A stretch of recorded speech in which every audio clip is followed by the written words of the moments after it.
नमस्कार महाराष्ट्र. पिंपरी चिंचवड शहरातून एक मोठी बातमी समोर येत आहे. मनपाचे खाऊ गल्लीतील गाळे कोणासाठी? गरिबांसाठी की श्रीमंतांसाठी? कामगार नेते काशीनाथ नाकाते यांचा महानगरपालिकेला खडा सवाल. जाणून घेऊयात याबद्दलची अधिक माहिती. हे आहे पिंपरी चिंचवड महानगरपालिकेकडून स्थापन करण्यात आलेली खाऊ गल्ली अर्थात खाद्यपदार्थ केंद्र. तत्कालीन आयुक्त माननीय राजेशजी पाटील यांच्या संकल्पनेतून हे खाऊ गल्लीची स्थापना झाली. वास्तविक ह्या खाऊ गल्लीची संकल्पना म्हणजे शहरातील नागरिकांसाठी अल्प दरामध्ये चांगल्या पदार्थाचे खाद्यपदार्थ सुविधा उपलब्ध होण्यासाठी याची संकल्पनेतून याची स्थापना झाली. आणि खऱ्या अर्थानं या शहरातील पथ विक्रेते जे आहेत, रस्त्यावरील विक्रेत्यांना एक चांगलं मार्केट किंवा चांगलं उत्पादन केंद्र हे निर्माण करून देण्याची संकल्पना त्यांची होती. मात्र पिंपरी चिंचवड महानगरपालिकेची निविदा आली आणि त्या निविदेमध्ये शहरातील पथारी हातगाडी टपरीधारकांसाठी इथं कुठल्याच प्रकारची सोय नाही.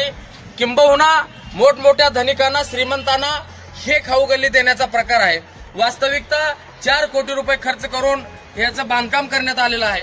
परंतु आता इथल्या 49 साधारण गाळ्यांसाठी 76 लाख रुपये प्रमाणे जवळपास 37 कोटी रुपये 10 वर्षामध्ये होतात.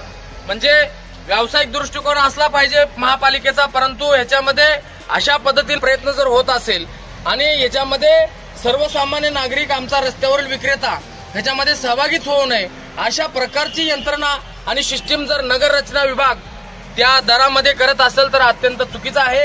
ह्याच्यामध्ये सर्वसामान्य विक्रेत्यांना खऱ्या अर्थानं प्राधान्य दिलं पाहिजे आणि याच्यामध्ये अशा प्रकारचा दर लावला गेला आहे की ज्यामुळे कुणीही याला निविदामध्ये एकानेही अर्ज केलेला नाही.